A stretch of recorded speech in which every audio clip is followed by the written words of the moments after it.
বাংলাদেশে চলছে বর্তমান পুশিন এবং পুশব্যাকের যে একটা যুদ্ধ বলা যায়, বিজিএফ এবং বিজেপির ভিতরে একটি পাল্টাপাল্টি ধাক্কাধাক্কি শুরু হয়েছে দুই বাংলার মানুষকে নিয়ে।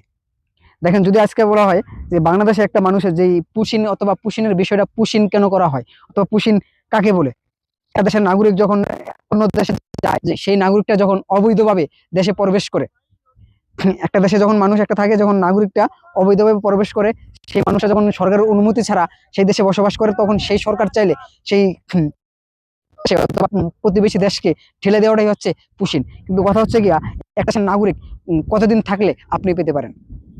উন্নত বিশ্বের গুলা আমরা অনেক দেশগুলো দেখি, কোনো কোনো দেশে বিবাহ করার সাথে সাথেই আপনি নাগরিক পেয়ে যাবেন।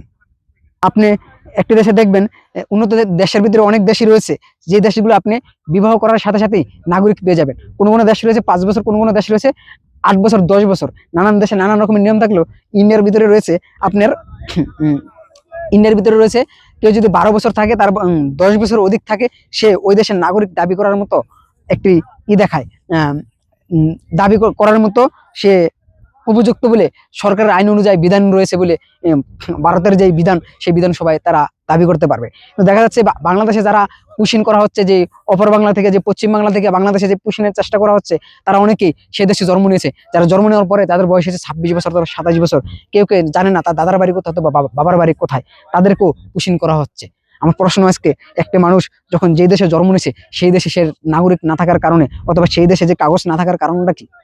আমি যদি আমার জায়গা থেকে, আমার অভিজ্ঞতা থেকে বলি, দেখেন, আমি যখন বাংলাদেশে নাগরিক কাজ কাগজ প্রয়োজন হয় অথবা আমার যে ডকুমেন্ট প্রয়োজন হয়, কখন প্রয়োজন হয়? কোনো চাকরি, কোনো ইন্টারভিউ অথবা কোনো সরকারি অথবা দেশের বাইরে যাইতে হইলে।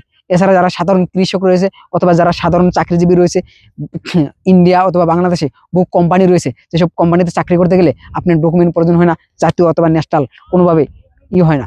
তারা ভোট দিতে গেলেও অনেক সময় ভোটের প্রতি তেমন একটা গুরুত্ব দেয় না।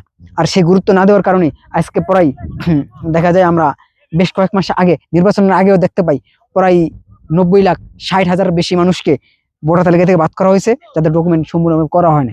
তাদের যেমন গাফিলতি রয়েছে, আর সেই গাফিলতির খেসারতটা শুধু তাদেরকে দিতে হচ্ছে না, পাশাপাশি বাংলাদেশের এবং ওই দেশের সরকারও দুই দেশের ভিতরে একটা দ্বিধাদ্বন্দ্বের ভিতরে পড়ছে।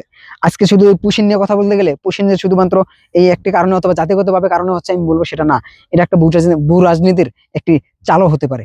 কারণ দিল্লি সরকার অথবা ইন্ডিয়া যে সরকার রয়েছে, যে সরকার বাংলাদেশে অত্যন্ত শক্তিশালী সরকার, দিল্লির অর্থনীতি এবং ঢাকার অর্থনীতি দুটাই খুব অনেক বেশি ব্যবধান বলে আমি মনে করি। সেই ব্যবধানের ক্ষেত্রে দিল্লির সরকার অথবা দিল্লির শাসনকর্তারা চাবে যে বাংলাদেশ শাসনকর্তারাকে, তাদেরকে চাপে রাখা এবং তাদের প্রতিটা কথায় বাংলাদেশ সরকার যাতে ওঠা বসা করতে বাধ্য হয়, সেভাবে চলার চেষ্টা করবে। আমরা কোনো দেশের দাসত্ব না অথবা কোনো দেশের বন্ধুত্বের দিকে না, আমরা চাই সবসময় ভালো একটি দিকে